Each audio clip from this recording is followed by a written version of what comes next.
I remembered the Cinderella case like it had happened yesterday.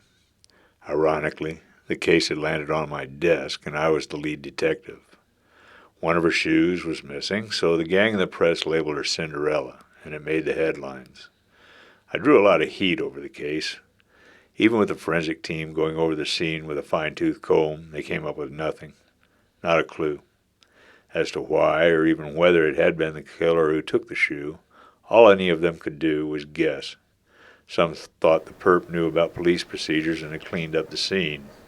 Anyway, the press had a field day with it.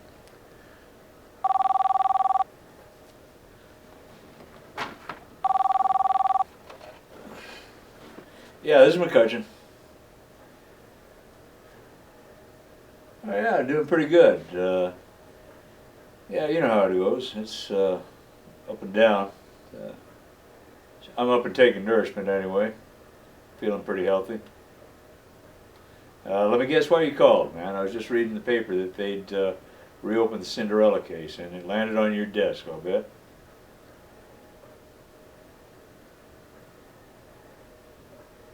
Yeah, sure. You can pick my brains. It's kind of slim pickings, but you're welcome.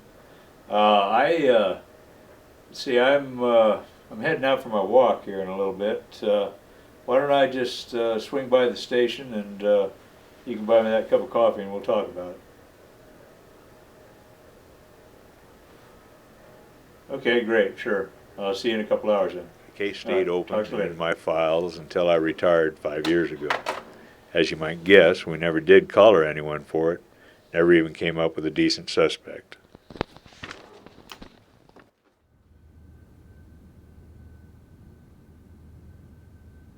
Looks like you've been putting on a little weight. Retirement looks good on you. Yeah, well, I finally gave up the cigars, but man, them donuts, they're a hard habit to break after all those years on the force. Saying the truth, bro.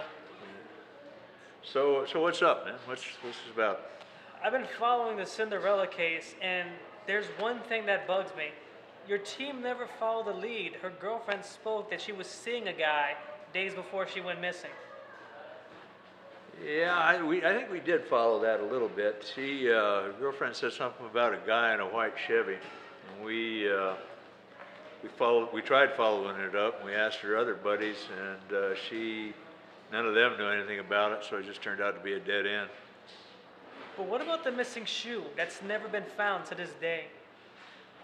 Don't know. I don't know what the explanation is.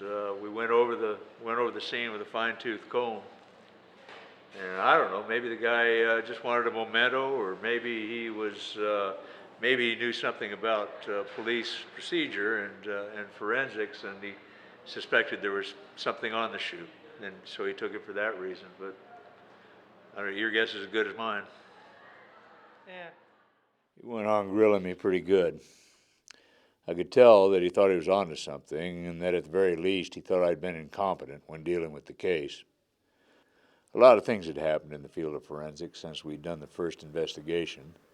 DNA matching had come a long way in the last 20 years, but I was the one in charge of the investigation back then, so I knew they didn't have much.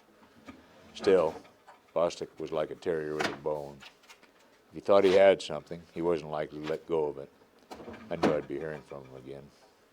I would probably be smart to clear out my mementos before he showed up with a warrant.